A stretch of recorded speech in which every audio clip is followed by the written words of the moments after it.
الحمد للہ نحمده ونستعینه ونستغفره ونؤمن به ونتوکل علیہ ونعوذ باللہ من شرور انفسنا ومن سیئات اعمالنا من يهده الله فلا مضل له ومن يضلل فلا هادي له ونشهد ان لا اله الا الله وحده لا شريك له ونشهد ان سيدنا محمدا عبده ورسوله ارسله بالهدى ودين الحق ليظهره على الدين كله وكفى بالله شهيدا فصلى الله عليه وسلم تسليما كثيرا كثيرا اما بعد فاعوذ بالله من الشيطان الرجيم بسم الله الرحمن الرحيم والليل إذا يغشى والنهار إذا تجلى وما خلق الذكر والأنثى إن سعيكم لشتى فأما من أعطى واتقى وصدق بالحسنى فسنيسره لليسرى وأما من بخل واستغنى وكذب بالحسنى فسنيسره للعسرى وما يغني عنه ماله إذا تردى إن علينا للهدى وَإِنَّ لَنَا لَلْآخِرَةَ وَالْأُولَى فَأَنذَرْتُكُمْ نَارًا تَلَظَّى لَا يَصْلَاهَا إِلَّا الْأَشْقَى الَّذِي كَذَّبَ وَتَوَلَّى وَسَيُجَنَّبُهَا الْأَتْقَى الَّذِي يُؤْتِي مَالَهُ يَتَزَكَّى وَمَا لِأَحَدٍ عِندَهُ مِن نِّعْمَةٍ تُجْزَى إِلَّا ابْتِغَاءَ وَجْهِ رَبِّهِ الْأَعْلَى وَلَسَوْفَ يَرْضَى۔ محترم بزرگوں، دوستوں، عزیزوں اور بھائیوں، آج میں نے سورۃ اللیل کی تلاوت آپ کے سامنے کی ہے۔ قرآن مجید کی یہ بڑی خوبصورت اور اہم صورتوں میں سے ہے۔ ویسے تو پورا قرآن مجید اہم اور خوبصورت ہے، لیکن ایک خاص پہلو سے کہ ایمان لانے کا پروسیس وہ کیا ہے اور ایمان میں سب سے اہم چیز کیا ہے۔ ایک جنگ جو ہے وہ مسلسل جاری رہی ہے اور اب بھی جاری ہے، اور وہ یہ ہے کہ عمل زیادہ امپورٹنٹ ہے یا ایمان زیادہ امپورٹنٹ ہے۔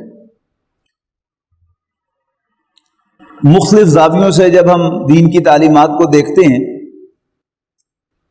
تو کبھی ایسا معلوم ہوتا ہے کہ ایمان اہم ہے، اور کبھی ایسا معلوم ہوتا ہے کہ عمل اہم ہے،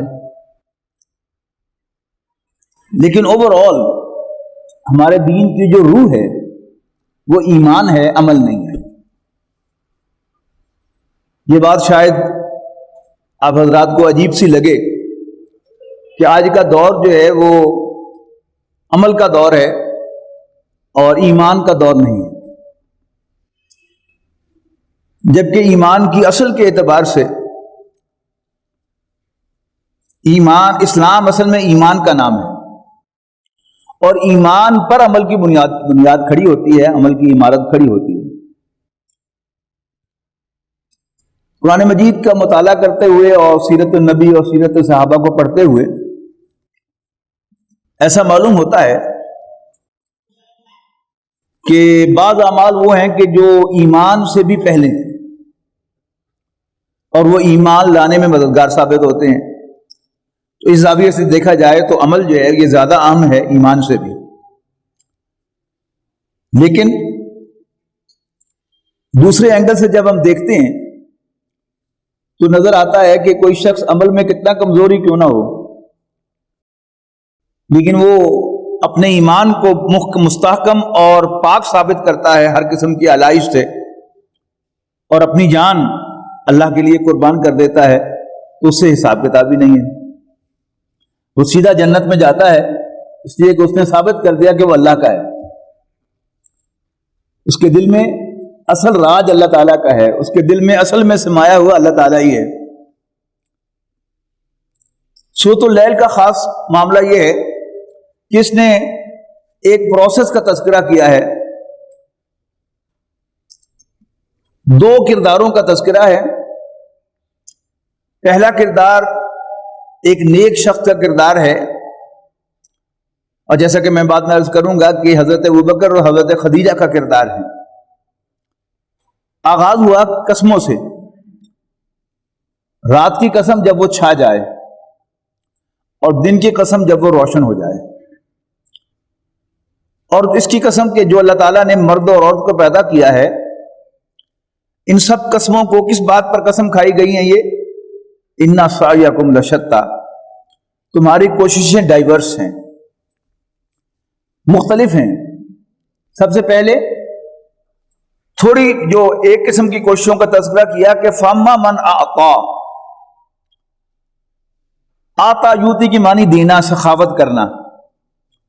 تو جو کوئی بھی سخاوت کرتا ہے، وَاتَّقَىٰ، اور ڈر ڈر کے بچ بچ کے چلتا ہے، وَصَدَّقَ بِالْحُسْنَىٰ، اور اچھی بات کی تصدیق کرتا ہے جہاں بھی اسے ملے، فَسَنُيَسِّرُهُ لِلْيُسْرَىٰ، ہم اس کے لیے آسانی تک پہنچنا آسان بنا دیتے ہیں. یعنی ہم اسے جنت کے موٹر وے پہ چڑھا دیتے ہیں کہ وہ جلدی سے آسانی کے ساتھ جنت میں پہنچ جائے. اس کے برعکس کردار عطا فرمایا، ارشاد فرمایا کہ وَمَا مَن بَخِلَ. اب بخل کیا ہے؟ یہ سخاوت کا الٹ ہے. البتہ جو کوئی بخل کرتا ہے، اپنے مال کو سنبھال کے رکھتا ہے اور انسانوں پر خرچ نہیں کرتا، اسے کہتے ہیں نا بخل، کنجوسی. اور وَاسْتَغْنَىٰ، بے پرواہی سے چلتا ہے، کوئی روک ٹوک نہیں، کوئی پوچھنے والا نہیں، جو جی میں آئے کرو، پرمیسیوزم، سب کچھ الاؤڈ ہے. جیو، خوش رہو، خوشیاں بانٹو، یہ سارے جو الفاظ ہیں وہ ایک ہی سوچ کے مظہر ہیں کہ خوش رہو، جو جی میں آئے کرو. تو اما من بخیل واستغنى وکذب بالحسنى، اور اس نے اچھی بات کو بھی جھٹلا دیا، جھوٹا قرار دیا. فسنيسره للعسرى، ہم اس کے لیے مشکل میں پھنسنا آسان بنا دیتے ہیں. یعنی جہنم کے موٹر پہ چڑھا دیتے ہیں تاکہ جلدی سے وہ جہنم میں جا کے گر جائے اور مشکلات کا، تکالیف کا سامنا کرے. یہاں جو دو کردار آئے ہیں، ان میں سے پہلا کردار جیسا کہ میں نے عرض کیا کہ حضرت ابوبکر اور حضرت خدیجہ کا کردار ہے کہ نبی اکرم صلی اللہ علیہ وسلم پر وحی کے آغاز سے پہلے ہی سے ان دونوں میں سخاوت کوٹ کوٹ کر بھری ہوئی، اسلام لانے سے پہلے بھی اور اسلام لانے کے بعد بھی. اسلام لانے سے پہلے، اسلام کے آنے سے پہلے کہہ لیجیے، وحی کے آغاز سے پہلے حضرت خدیجہ رضی اللہ تعالی عنہا نے اسی سخاوت کے لیے کہ دل کھول کر آپ حاجت مندوں کی حاجتوں کو پورا کریں، غریبوں کی امداد کریں، اپنا سارا مال نبی اکرم صلی اللہ علیہ وسلم کو ہبہ کیا. اور حضرت ابوبکر صدیق کے دفتر فضیلت میں سخاوت کے بے شمار واقعات، اسلام لانے سے پہلے بھی، وحی سے پہلے بھی اور وحی کے بعد بھی. وحی کے بعد اولین اسلام لانے والوں میں سے جہاں خود حضرت ابوبکر ہیں رضی اللہ تعالیٰ عنہ، حضرت بلال بھی ہیں غلاموں کے طبقے میں سے، اور ایمان لانے کی وجہ سے، رسول اللہ صلی اللہ علیہ وسلم کو مان لینے کی وجہ سے ان پر ان کے آقا نے، ان کے مالک نے تشدد کیا. اور حضرت ابوبکر صدیق نے حضرت بلال کے آقا امیہ بن خلف سے منہ مانگے دام دے کر حضرت بلال کو خریدا اور آزاد کر دیا. یہ کیا ہے؟ یہ سخاوت ہے. اور دونوں کا دفتر فضیلت نیک اعمال سے بھرا پڑا ہے. جیسے مکے کے لوگوں نے عبداللہ بن محمد بن عبداللہ بن عبد المطلب صلی اللہ علیہ وسلم کو الصادق اور الامین کا خطاب دیا کہ سچا اور کھرا آدمی، ایسے ہی اس معاشرے نے خدیجہ بنت خویلد رضی اللہ تعالی عنہا کو الطاہرہ کا خطاب دیا، پاک باز خاتون. حضور صلی اللہ علیہ وسلم کا معیار کوئی پاک بازی ہونی چاہیے تھی نا. تو سخاوت اور پاک بازی اس لیے کہ عورت کی سب سے بڑی نیکی شوہر کی اطاعت اور پاک بازی ہے. تو رسول اللہ صلی اللہ علیہ وسلم سچے اور دیانتدار تھے، اور حضرت خدیجہ انتہائی پاک باز خاتون تھی. پھر جب نبی اکرم صلی اللہ علیہ وسلم پر وحی کا آغاز ہوا تو حضرت خدیجہ رضی اللہ تعالی عنہا کے پاس جب حضور صلی اللہ علیہ وسلم غار حرا سے واپس آئے ہیں تو ایک بڑا عجیب و غریب تجربہ تھا. آپ کانپتے ہوئے گھر تشریف لائے ہیں، زملونی زملونی، مجھے کمبل اڑا دو، مجھے کمبل اڑا دو، مجھے سردی لگ رہی ہے. تو حضرت خدیجہ نے کمبل اڑایا، پوچھا خیریت ہے، کیا معاملہ ہوا؟ آپ نے سارا قصہ سنایا. تو حضرت خدیجہ نے آپ کو تسلی دی ہے. یعنی ایک اینگل سے جب آپ دیکھتے ہیں، ہم دیکھتے ہیں تو ایک محسوس ہوتا ہے کہ جیسے رسول اللہ صلی اللہ علیہ وسلم چونکہ یتیم تھے، تنگ دست تھے، اس لیے شاید آپ کو کوئی کام کا رشتہ نہیں ملا، 15 سال بڑی عورت ملی، لیکن اللہ تعالیٰ نے یہ عورت آپ کے لیے تیار رکھی ہوئی تھی. بڑا میچورٹی کا ثبوت دیا اور آپ سے کہا کہ نہیں، آپ فکر نہیں کریں، آپ غریبوں کے ساتھ ہمدردی کرنے والے، حاجت مندوں کی حاجت روائی کرنے والے اور انسانوں کے ساتھ نیک سلوک کرنے والے ہیں. آپ کا رب آپ کو تنہا نہیں چھوڑے گا، آپ فکر نہیں کیجیے. اب یہ کوئی میچور عورت کہہ سکتی ہے. اگر کوئی ینگ عورت ہوتی تو میں کہتا ہوں کہ وہ حضور صلی اللہ علیہ وسلم تو کانپتے ہوئے آئے تھے، وہ شاید چلانا شروع کر دیتی. بڑی میچورٹی کا ثبوت دیا. اور پھر ایک دفعہ پھر رسول اللہ صلی اللہ علیہ وسلم یوں دیکھ کے ڈرے تو پوچھا کہ کیا معاملہ ہے؟ انہوں نے کہا وہی ناموس مجھے پھر نظر آ رہا ہے. تو حضرت خدیجہ رسول اللہ صلی اللہ علیہ وسلم کے قریب ہوئی، جیسے میاں بیوی قریب ہوتے ہیں، اور پوچھا کہ اب دیکھیے ہے؟ آپ نے فرمایا نہیں ہے. تو کہا سمجھ لیجئے کہ یہ کوئی فرشتہ ہے، یہ کوئی شیطان نہیں ہے. یہ کیا ہے؟ یہ میچورٹی ہے حضرت خدیجہ رضی اللہ تعالی عنہا کی. تو سخاوت ہو یا عفت و پاک بازی ہو، اس میں نمبر 1 خاتون حضرت خدیجہ تھی. اور حضرت ابوبکر کو دیکھیے، man is known by the company he keeps. کس کے دوست تھے؟ کس کے یار غار تھے؟ محمد عربی صلی اللہ علیہ وسلم کے. جیسے سچے اور دیانتدار رسول اللہ صلی اللہ علیہ وسلم تھے، ویسے ہی سچے اور دیانتدار حضرت ابوبکر بھی تھے. لہذا حضرت ابوبکر کے ایمان لانے کا واقعہ دونوں کی زبانوں سے سنیے. حضور صلی اللہ علیہ وسلم کا تبصرہ ہے کہ جس کسی کے سامنے بھی میں نے اپنی دعوت رکھی، اپنا پیغام رکھا، تو اس نے کچھ توقف ضرور کیا، یعنی کچھ ٹائم لیا سوچنے کے لیے، اور پھر میری تکذیب یا تصدیق کی، مجھے سچا یا جھوٹا قرار دیا، سوائے ابو بکر کے. ادھر میں نے اس کے سامنے دعوت رکھی اور فوراً اس نے قبول کر لی رضی اللہ تعالیٰ عنہ صلی اللہ علیہ وسلم. اور حضرت ابوبکر کیسے اپنے ایمان کو بیان کرتے ہیں کہ جب اللہ کے رسول صلی اللہ علیہ وسلم نے میرے سامنے دعوت رکھی کہ مجھے اللہ تعالیٰ نے اپنا رسول نامزد کیا ہے، میں نے آپ کے چہرے کی طرف دیکھا، میرے چہرے نے کہا، میرے دل نے کہا کہ یہ چہرہ جھوٹا نہیں ہے، تو میں نے فوراً تصدیق کر دی. اس کے مقابلے میں جو کردار آیا ہے وہ ابو لہب کا کردار ہے. وَأَمَّا مَنْ بَخِلَ، البتہ جو بخل کرتا ہے، کنجوسی کرتا ہے، وَاسْتَغْنَى، بے پرواہی سے زندگی بسر کرتا ہے، کوئی پوچھنے والا نہیں. یہ سمجھ لیجئے کہ ابو لہب کون تھا؟ رشتے میں تو حضور صلی اللہ علیہ وسلم کا سگا تایا تھا، لیکن کردار کے اعتبار سے کنجوس انسان، مال کا بھی کنجوس اور جان کا بھی کنجوس. بدر کی جنگ میں بڑے بڑے سرداروں نے جان دی اپنے کفر کے لیے، اپنے نظریے کے لیے، اپنے مشرکوں کے لیے. ابو لہب، ابو جہل مارا گیا، عتبہ مارا گیا، ولید مارا گیا، نضر بن حارث مارا گیا، امیہ بن خلف مارا گیا. یعنی سارے بڑے بڑے سردار خود جنگ میں شریک ہوئے اور جان کا نذرانہ پیش کیا انہوں نے اپنے بتوں کے لیے.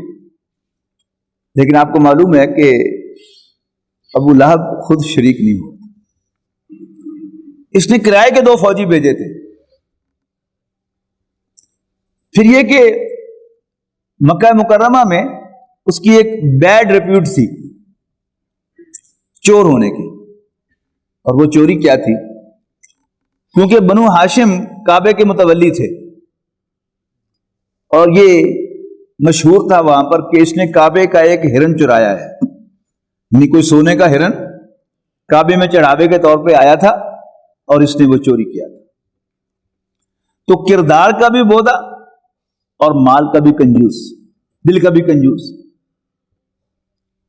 اور پھر سب سے بڑی غلطی کیا کی اس نے کہ اس نے اپنے سگے بھتیجے کو بھی ماننے سے انکار کر دیا. حالانکہ قبائلی معاشرہ جو ہوتا ہے وہ عدل و انصاف پر مبنی معاشرہ نہیں ہوتا. اس میں اپنا جو ہے وہ اپنا ہی رہتا ہے، خواہ کتنا ہی غلط ہو، اور کسی دوسرے خاندان کا ویسا ہی رہتا ہے، پرایا ہی رہتا ہے، خواہ وہ کتنا ہی صحیح ہو. تو ابو جہل نے تو رسول اللہ صلی اللہ علیہ وسلم کو ماننے سے انکار کیا کہ یہ بنو ہاشم میں سے ہیں اور ہماری بنو ہاشم کے ساتھ ہمیشہ سے مسابقت رہی ہے اور ہم یہ برداشت نہیں کر سکتے کہ ہم ان کے تھلے لگ جائیں. لیکن ابو لہب جو تھا یہ تو بنو ہاشم میں سے تھا، حضور صلی اللہ علیہ وسلم کا سگا تایا تھا. لیکن اتنا بدقسمت انسان کہ اس نے رسول اللہ صلی اللہ علیہ وسلم کی مخالفت میں پہل کی اور رسول اللہ صلی اللہ علیہ وسلم کے باقی مخالفین، نہ ابو جہل کا نام آیا قرآن مجید میں، نہ عتبہ کا، نہ نضر بن حارث کا، نہ ولید بن مغیرہ کا، کسی کا نام نہیں آیا. تذکرے آئے ہیں، نضر بن حارث کا تذکرہ بھی ہے سورہ انفال میں، ابو جہل کا تذکرہ بھی سورۃ علق میں ہے، سورۃ مدثر میں ہے، ولید بن مغیرہ کا تذکرہ سورۃ قلم میں ہے اور سورۃ کہف میں ہے، اور پھر اور سورتوں کے اندر بھی اس کا تذکرہ موجود ہے. لیکن نام کسی کا نہیں لیا گیا. یہ ایسا بد نصیب تھا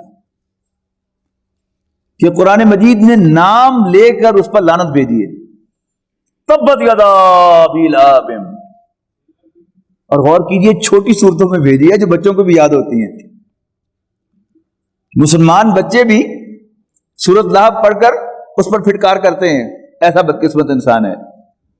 قرآن مجید قیامت تک رہے گا، اس کی تلاوت کی جاتی رہے گی اور جہری نمازوں میں بلند آواز سے قرآن مجید پڑھا جاتا رہے گا، اور اکثر مغرب کی نماز میں چھوٹی صورتیں پڑھی جاتی ہیں، بلند آواز میں لاؤڈ اسپیکر پر اس پر پھٹکار کی جاتی رہے گی. تبت یدا ابی لہب وتب ما اغنی عنہ مالہ وما کسب. تو کتنا بدقسمت انسان ہے. تو حضرت خدیجہ، حضرت ابوبکر رضی اللہ تعالیٰ عنہما اپنے کردار کی وجہ سے ان کے لیے ایمان لانا اللہ نے آسان بنایا اور جنت کا راستہ کھول دیا. اور اس شخص کے لیے اس کے کردار کی وجہ سے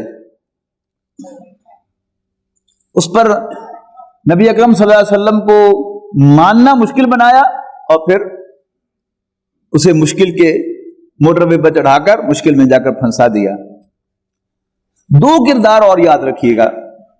یہ کردار آپ یاد رکھیں گے تو انشاءاللہ آپ کو ہدایت کا پورا قانون جو ہے وہ سمجھ میں آ جائے گا کہ اگرچہ ہدایت اور گمراہی اللہ تعالیٰ کے ہاتھ میں ہے، جسے چاہتا ہے ہدایت دیتا ہے، جسے چاہتا ہے گمراہ کرتا ہے، لیکن کون پری کوالیفائی کرتا ہے ہدایت کے لیے واضح ہو جائے گا. ایک ہے ابو جہل کا کردار. ابو جہل اپنے کردار کے اعتبار سے اسلام لانے سے پہلے ابو لہب کا الٹ تھا. ایک ویل ریپیوٹڈ آدمی تھا. میں نے عرض کیا نا کہ ابو لہب کی ایک بیڈ ریپیوٹ تھی. ابو لہب اچھی ریپیوٹ کے، ابو جہل اچھی ریپیوٹ کا آدمی تھا. اس کی عزت تھی معاشرے کے اندر، نیک نامی تھی اس کی معاشرے کے اندر. اس سے کسی شخص نے نجی محفل میں پوچھا کہ کیا محمد جھوٹے صلی اللہ علیہ وسلم؟ تو ابو جہل نے صاف کہا کہ ہرگز نہیں. تو پوچھنے والے نے کہا کہ پھر ہم مخالفت کیوں کر رہے ہیں؟ تو ابو جہل نے کہا کہ بات یہ ہے کہ ہمارے اور بنو ہاشم کے درمیان ہمیشہ سے ایک مسابقت رہی ہے. مقابلہ، آگے بڑھنے کی کوشش. انہوں نے خیمے لگائے تو ہم نے بڑھ کر لگائے، حاجیوں کے لیے خیمے. انہوں نے پانی پلائے تو ہم نے بڑھ کر پلائے. آج بھی جن لوگوں نے حج کیا ہے یاد کریں کہ ایوری ناؤ اینڈ دین آپ کو نظر آتا ہے کبھی حرم کے باہر آ کر کوئی بڑا ٹریلر کھڑا ہو جاتا ہے اور وہ جوس بانٹنا شروع کر دیتے ہیں، کبھی منرل واٹر کی بوٹلز جو ہے بانٹنا شروع کر دیتے ہیں. اور حج کے موقع پر ادھر دیکھیں تو ایک ٹرالا کھڑا ہے، ادھر دیکھیں ایک ٹرالا ہے کہ لنچ باکسز جو ہے وہ تقسیم ہو رہے ہیں، کہیں سے پھل تقسیم ہو رہے ہیں، کہیں سے چاول تقسیم ہو رہے ہیں، کہیں سے اور کوئی چیز کھانے پینے کی تقسیم ہو رہی ہے. یعنی عرب اس کو بڑا اپنے لیے بڑا اعزاز سمجھتے ہیں، حاجیوں کی خدمت. اور وہاں کی حکومت جو ہے، جو بھی حکومت رہی ہے، وہ حاجیوں کی خدمت میں بہرحال اپنا زور لگاتی ہے.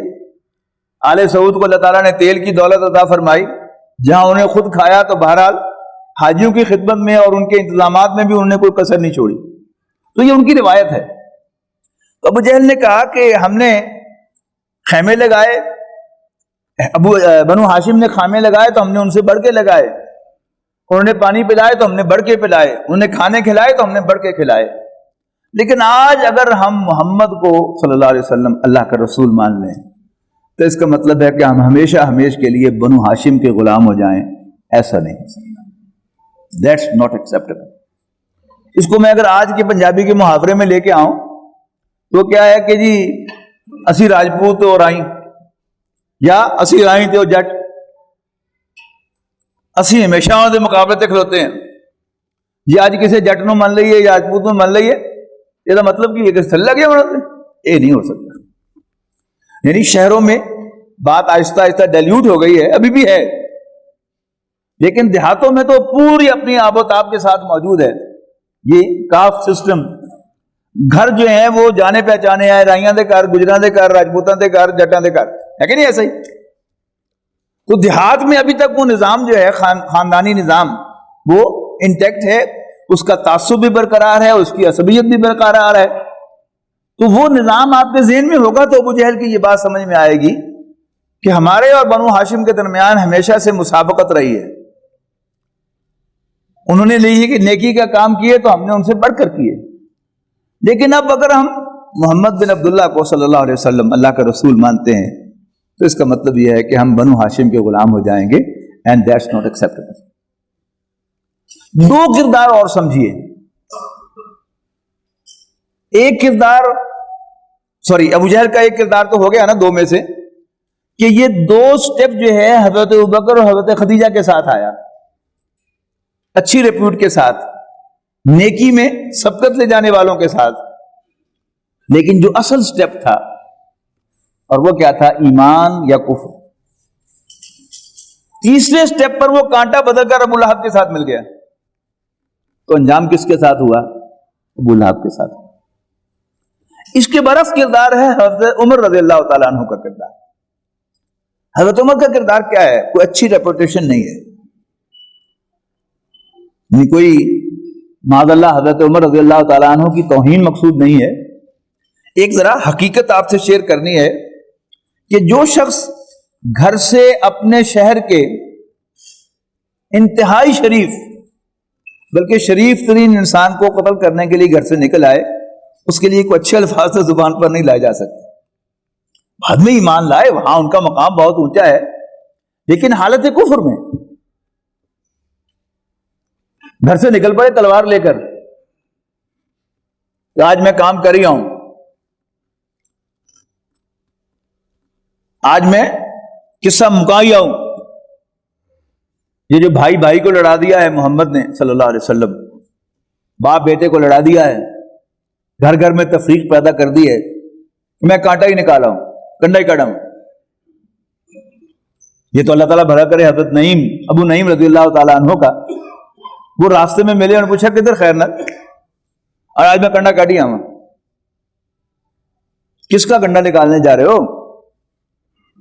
کہا کہ میں محمد کو قتل کرنے جا رہا ہوں معاذ اللہ صلی اللہ علیہ وسلم. تو ابو نعیم نے کہا کہ پہلے گھر کی تو خبر لو. تو حضرت عمر نے پوچھا کہ کیوں، میرے گھر کو کیا ہوا؟ تو انہوں نے کہا کہ تمہاری بہن فاطمہ اور تمہارا بہنوئی سعید ابن زید، وہ تو اس پر ایمان لے آئے ہیں صلی اللہ علیہ وسلم. تو مارنا ہے تو پہلے ان کو مارو پھر ادھر جانا۔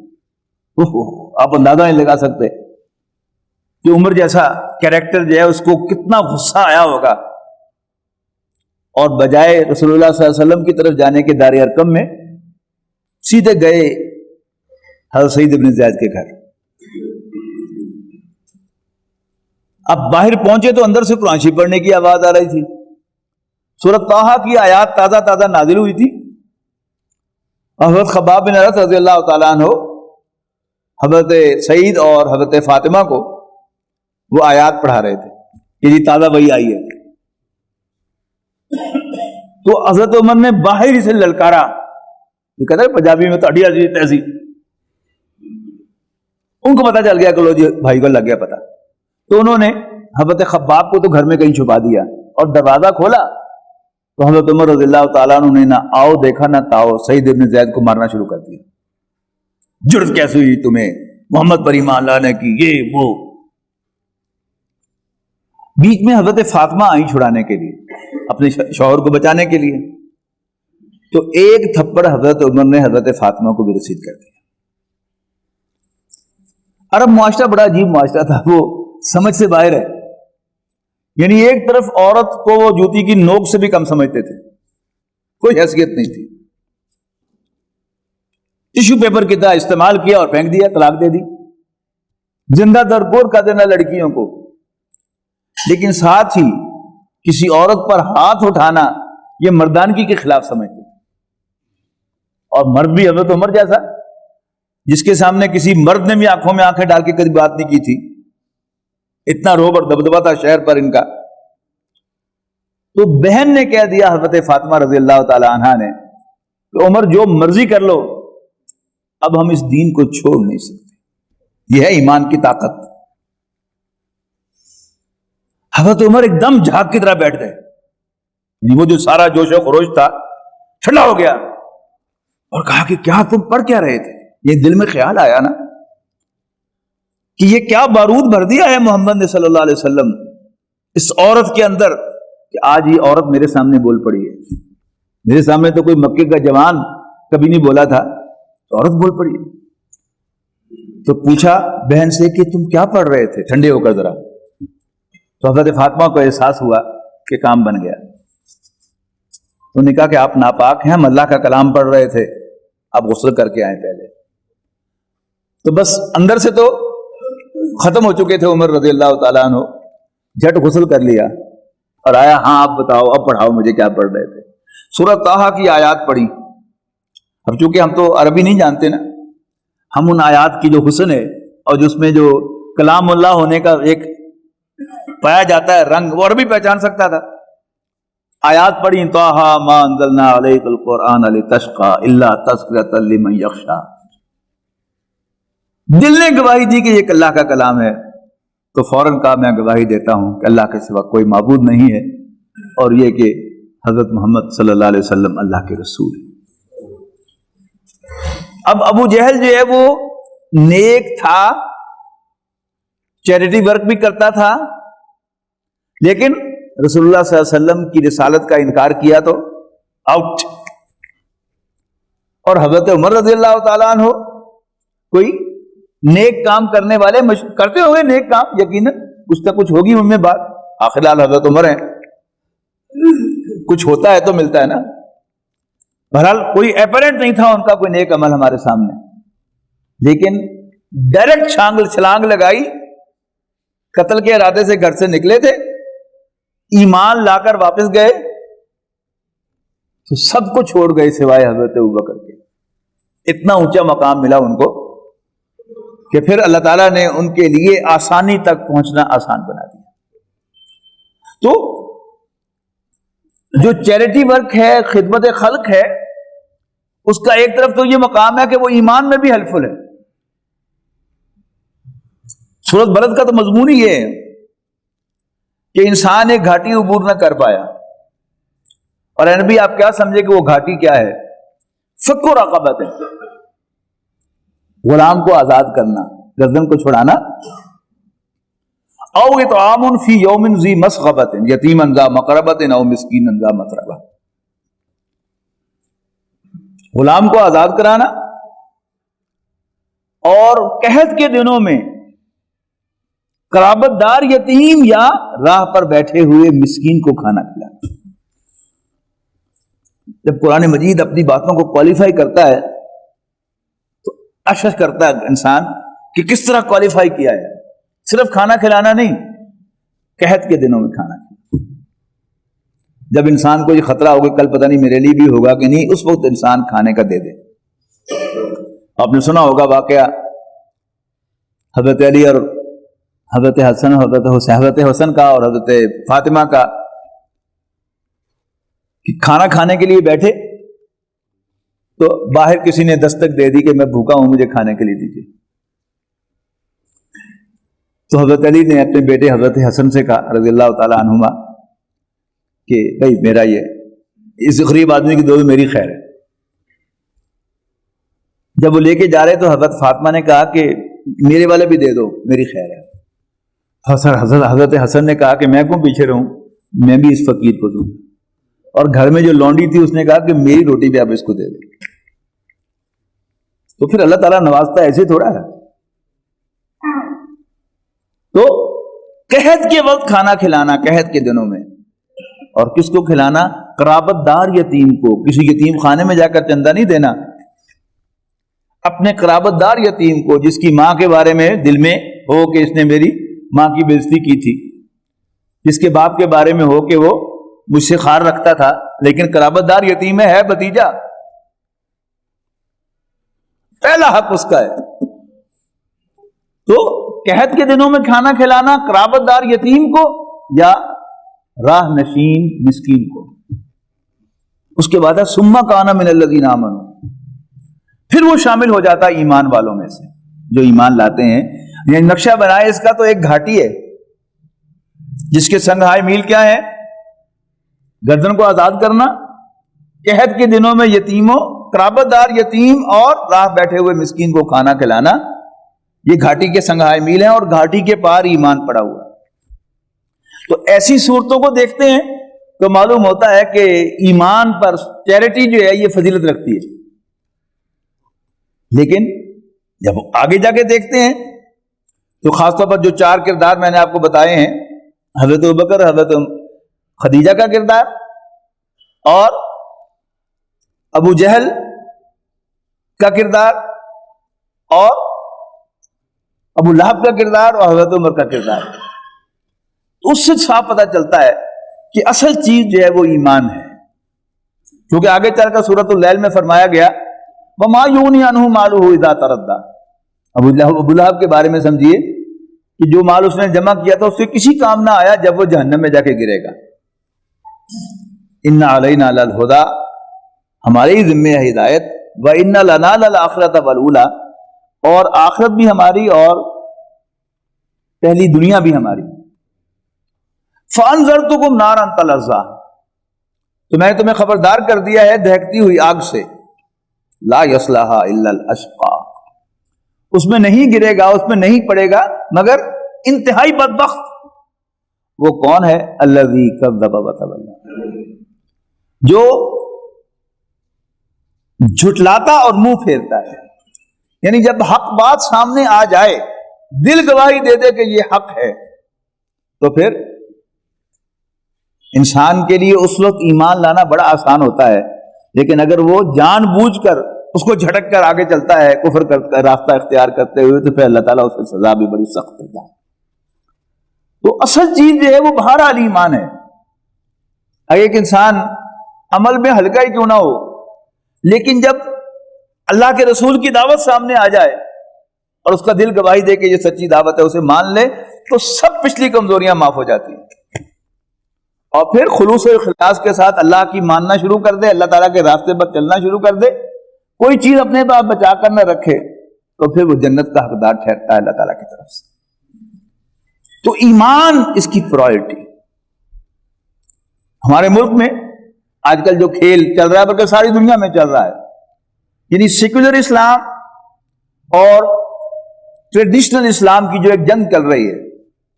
ٹریڈیشنل اسلام میں ایمان پرائر ہے، عمل اس کے ماتحت ہے. اور ہمارا عقیدہ بھی یہی ہے، سب مانتے ہیں کہ ایمان کے بغیر کوئی عمل قابل قبول نہیں ہے. ایمان کے بغیر کوئی عمل قابل قبول نہیں. کیوں؟ ایک شخص جو اللہ تعالیٰ کو نہیں مانتا اور آخرت کو نہیں مانتا، اس کو اگر آپ پوسٹ مارٹم کریں گے اس کا، تو وہ نیک کام، چیریٹی کے کام کیوں کرتا رہا ہے؟ ایک حدیث میں نبی اکرم صلی اللہ علیہ وسلم نے ارشاد فرمایا کہ قیامت کے دن سب سے پہلے 3 آدمیوں کا حساب پیش ہوگا. ان میں سے ایک سخی ہوگا، اللہ تعالیٰ کی عدالت میں پیش ہوگا تو اللہ تعالیٰ اس سے کہے گا کہ میں تمہیں ڈھیروں مال دیا، تم نے میرے لیے کیا کیا؟ وہ کہے گا کہ اے اللہ، میں نے تیرے دیے ہوئے مال میں سے خرچ کیا تاکہ تو راضی ہو جائے. اللہ تعالیٰ فرمائے گا کہ تو جھوٹا ہے، کذب تھا، تو جھوٹ کہتا ہے. انک اعطیتا، تو نے مال دیا تھا لوگوں کو، لتقال سخیا، تاکہ لوگ تجھے سخی کہیں.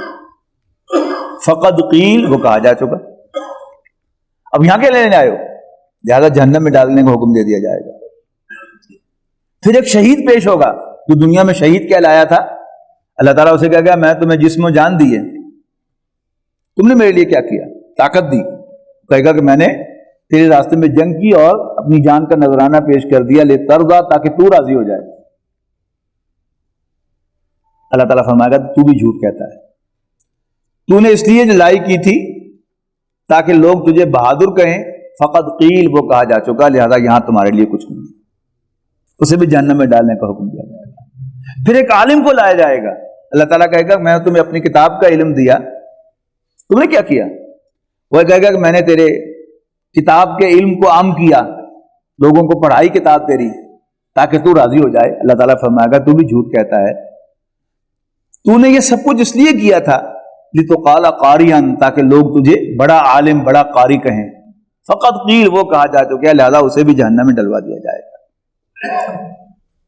تو اصل چیز جو ہے وہ کیا ہے؟ اللہ پر ایمان، رسول اللہ صلی اللہ علیہ وسلم پر ایمان، اور اس کی روشنی میں آخرت پر ایمان، کہ رسول اللہ صلی اللہ علیہ وسلم کے بتائے ہوئے طریقے پر اللہ تعالیٰ کو راضی کرنے کے لیے اور آخرت میں اجر پانے کے لیے جو کام کیا جائے گا وہ قابل قبول ہوگا. باقی اس ایمان کے بغیر جو بھی عمل ہوگا اس کی کوئی حیثیت نہیں. اللہ تعالیٰ سے دعا ہے کہ اللہ تعالیٰ ہمارے دلوں کو ایمان سے بھر دے اور ایمان کو ہمارے ریشے ریشے میں جما دے، تاکہ جو ہوائیں چلیں، آندھیاں چلیں اس ایمان کو اڑانے کے لیے، لیکن یہ ایمان ہمارے دلوں میں قائم رہے. آخر دعوانا الحمدللہ رب العالمین. سنت ادا کریں.